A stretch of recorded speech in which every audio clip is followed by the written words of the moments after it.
monetary reward, operational support, yun po siguro yung kuha ninyo. Pero merong pera na involved.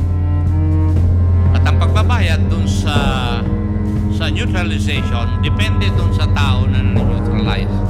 Would that be correct also, Colonel Garma? Yes, Mr. Chair. Pidea? No, Mr. Chair. Colonel Leonardo, are you aware of that? That incident in Pasay in August 2016? Hindi po ako aware dyan, Mr. Chair. You do not know that? Negative, Mr. Chair. Kung titingnan natin, mathematically, out of 20,000 na mga namatay, assuming 10,000 doon yung family man, mathematically speaking, more or less 50,000 yung bata na nagsasuffer na ngayon. Would you agree? And would you agree with me also, Colonel Garma, Colonel Leonardo, that abuses came about because of the monetary reward? Ang reason nanlaban, natokhang, or naplantingan. Di ba? Lumabas yung mga terminologies na yan sa ating kapulisan. Would you agree with me na there were abuses using these terminologies, nanlaban, natokhang, at saka naplantingan? I believe so, Mr. Chair. Would you also agree with that, Colonel Garma? Yes, Mr. Chair. And Pidea, would you agree with that? Yes, Your Honor. Yes. Kasi nandun naman yung mga statistics Now, ang pinag-aawayan natin ay si Colonel Leonardo, ayaw niyang diretsahin, tanggapin, merong levels of reward. And Colonel Garma, would you admit na merong levels of reward? Depende dun sa neutralize? Yes, Mr. Chair. Yes. Pidea, would you agree na merong levels of reward? Kasi narinig ko na rin ito sa report ninyo Yes, Mr. according Chairman. to your research. Yes, Your Honor. And only you, Colonel Leonardo, cannot directly admit na merong levels of reward. Bakit kaya? Meron po yung level yung mga nasa list, Mr. Chair. So you are admitting that may levels of reward and may reward system. sir- If there are rewards, then there will be a reward system. Tama po ba? Ang alam ko po, operational support, Mr. Chair. Okay, call it what you want. Pero kagaya ng sinabi ko kanina, yung reward, yung monetary reward or operational support. Di ba? Yes, Mr. Chair. Meron bang operational support na hindi monetary? Sa tokhang? Matanong ko nga po kayo. Wala po akong Kaya personal na- monetary reward, whatever you call it, you do not want to call it as monetary reward, operational support, yun po siguro yung kuha ninyo. Pero merong pera na involved. At ang pagbabayad dun sa neutralization, depende dun sa tao na na-neutralize. Would that be correct also, Colonel Garma? Yes, Mr. Chair. Pidea? Yes, Your Honor. And Colonel Leonardo, would you agree with that? Baka ikaw na lang naman hindi mag-agree? Yun lang po alam ko, Mr. Chair, na Thank you. As a matter of fact, yung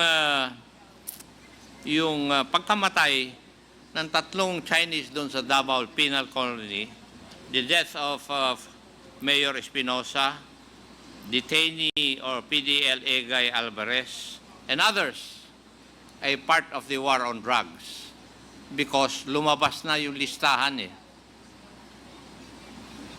Pedaya, would you agree with that? Yes, Mr. Chairman. Yes. Kasi nandun yung mga namatay na ito nandun sa first list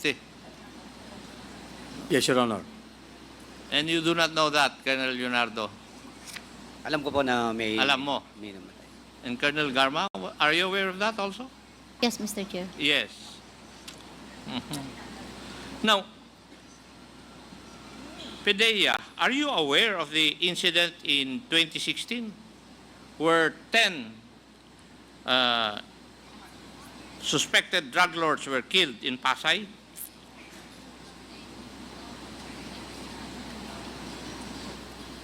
I will find out, Your Honor. I am not with this. Colonel Garma, are you aware of that? No, Mr. Chair. Colonel Leonardo, are you aware of that? That incident in Pasay in August 2016? Hindi po ako aware diyan, Mr. Chair. You do not know that? Negative, Mr. Chair. Ha? Balitang-balita na yung mga gumawa nito, they received 10 million for the 10 suspected drug lords na namatay.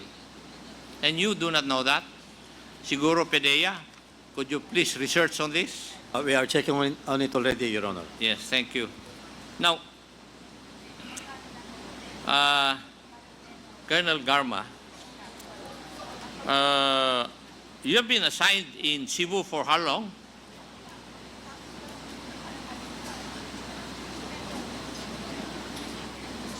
January of 2017 to June of 2019, Mr. Chair. 17, 8. 2 years? 2.5 years. 2.5 years? Yes, Mr. Chair. And who was assigned first to Region 7? Gerald Sinas or you? Ako po, Mr. Chair. Okay. Ikaw ang nauna. Yes, Mr. Chair. Now, in your stint in Cebu, how many prominent persons were neutralized, suspected of being drug lords?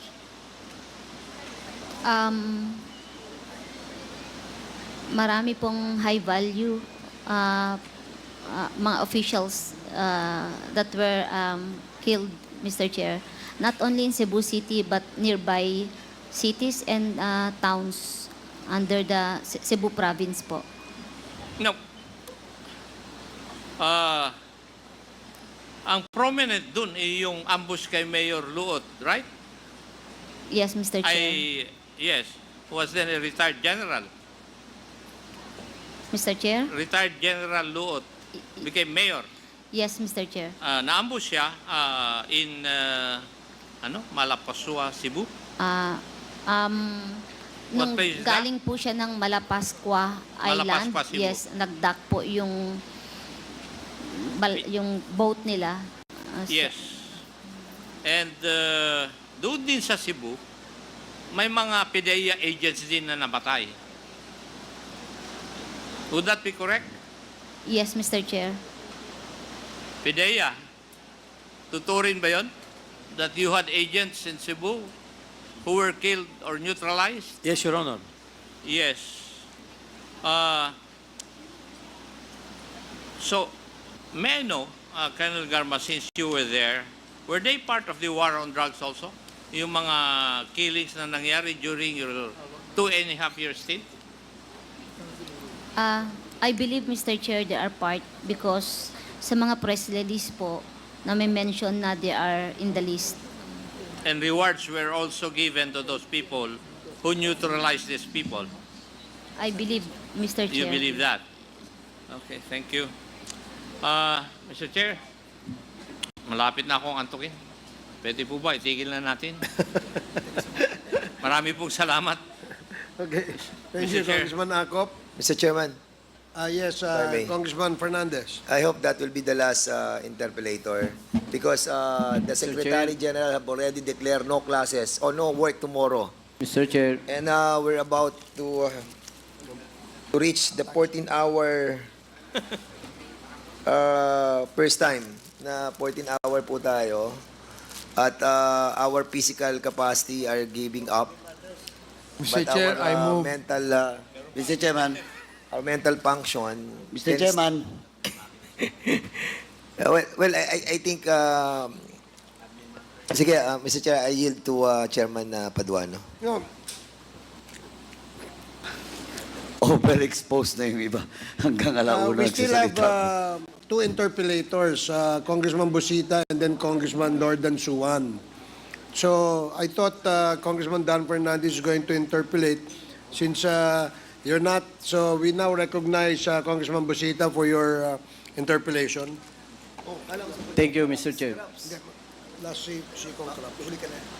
Thank you, Mr. Chair. Mr. Chair, sundan ko lang po yung ilang questions ni Honorable Congressman Acop kay Colonel Leonardo. Colonel Leonardo, naniniwala ka na may mga biktima ng extrajudicial killings? Yes or no? Yes, Mr. Chair. Thank you. Naniniwala ka ba na ito ay marami at hindi ilan lamang? I don't know the exact figure, Mr. Chair, but I believe so. Marami. Thank you, Mr. Chair. Colonel Leonardo, matanong ko lang, ikaw ba ay family man?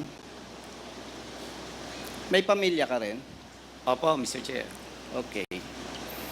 Naniniwala ka ba na mahalaga ang tatay sa pamilya?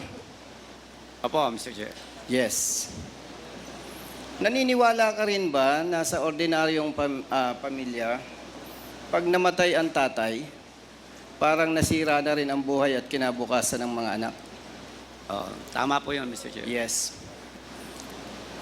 Naniniwala ka ba na sa ordinaryong pamilya, especially itong majority sa biktima ng extrajudicial killings, sa ating bansa, yung mga professionals, usually ang anak isa, dalawa. Pero yung mga maliliit na manggagawa, ang anak, 6, 7, 8. Tama ba? Tama po, Mr. Okay. Chair. So, would you agree na kapag yung isang biktima ng extrajudicial killing, may 5 anak, parang kung titingnan natin,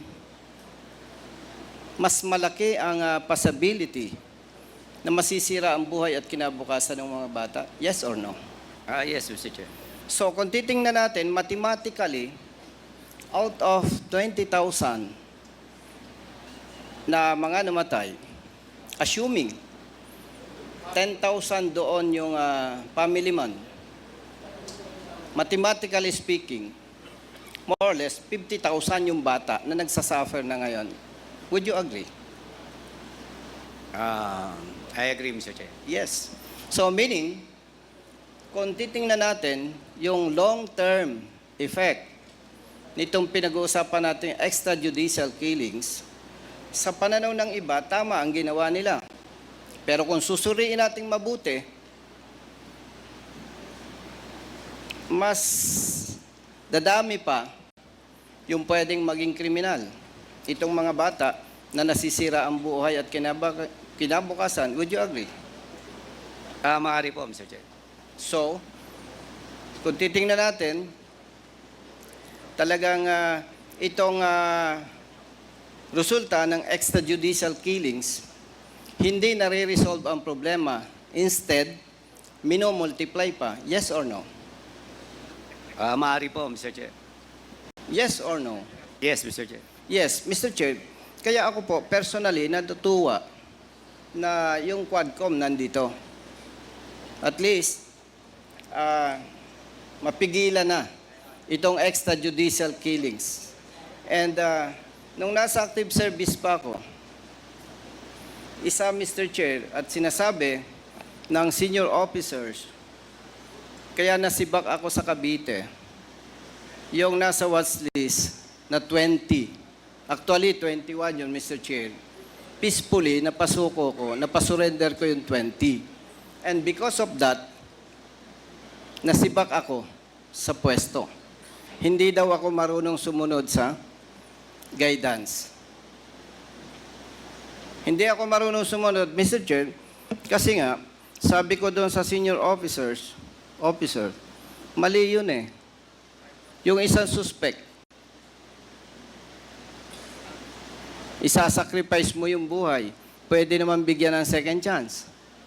Actually, Mr. Chair, kung iintindihan ng mga kasama natin, maganda yung intention ng tokhang eh.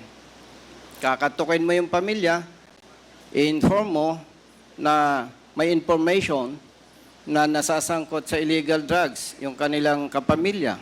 At kung pwede, isurrender, mag-undergo ng seminar to be being handled by religious leaders. Alam nyo ba yon, Colonel Leonardo, na may ganong programa? Meron po, Mr. Chair. Yes. And because of the reward system, would you agree na may mga police na nag-take advantage para kumita? Yes or no? Yes, Mr. Chair. Yes or no? Yes, Mr. Yes, thank you, Colonel Leonardo. So, again, Mr. Chair, napakaganda na na-address ito ng Quadcom. At least, alam ko po, yung mga police na involved dito ay mapipigilan para wag nang gawin pa. Kasi nga po, sabi ko, ang pananaw ko, personally, hindi nare-resolve yung problema. Instead, minomultiply natin. Ngayon, hindi pa natin nararamdaman. Pero one thing for sure, Mr. Chair, marami ng bata ang nagsasuffer. Marami ng bata ang nasisira ang buhay at kinabukasan. So again, personally, ako po'y natutuwa, Mr. Chair, na mayroong Quadcom wherein ina-address po itong extrajudicial killings. And based on our hearings, conducted hearings, very clear. Talagang may extrajudicial killings. And Brother Colonel Leonardo, salamat. At least, yung mga tanong ko sa'yo ay sinagot mo ng diretso. Yun lamang po, Mr. Chair. Maraming salamat. Thank you, Congressman Busita. And last interpellator for this morning, Congressman Lord Dansuan. You're recognized. Thank you, Mr. Chair. Colonel Leonardo, before you were appointed as police commissioner, what was your assignment? I was with the DNR, Mr. Chair, as undersecretary po. Ano po? DNR? Yes, sir, Mr. Chair. But that was after your stint as CIDG chief in Region 11, was it not? Correct po, Mr. Chair. Did you apply for the position of police commissioner or were you recommended for the post? I was appointed, Mr. Chair. I just received order, Mr. Chair. Would you consider a commissioner of the NAPOLCOM a high position, Colonel Leonardo? Based on salary grade, Mr. Chair, it's higher, Mr. Chair. Okay. Are you a lawyer, Colonel Leonardo? Hindi po, Mr. Chair. Do you have a master's degree or a PhD? Yes, Mr. Chair. A PhD? Yes po, Mr. Chair. Okay. So you had that before you were appointed as police commissioner. Yes, Mr. You were Chair. already a PhD before you were appointed as police commissioner. Yes, Mr. Chair. When were you appointed as commissioner? February 2022, Mr. Chair. February 2022. And who appointed you as commissioner? The former President, Rodrigo Roa Duterte, Mr. Chair. So you must have done something special to be appointed as police commissioner and before that as undersecretary of Environment and Natural Resources. Is that right? I have done many operations when I was with DNR, Mr. Chair. I led the anti-illegal logging task force. When you were an undersecretary? Undersecretary, Mr. Chair. And then you were appointed as commissioner of the NAPOLCOM afterwards. I was appointed as Commissioner NAPOLCOM Vice General Serapio, Mr. Chair. Nag-end po yung kanyang term, Mr. Chair. And then before you were appointed as undersecretary of the DNR,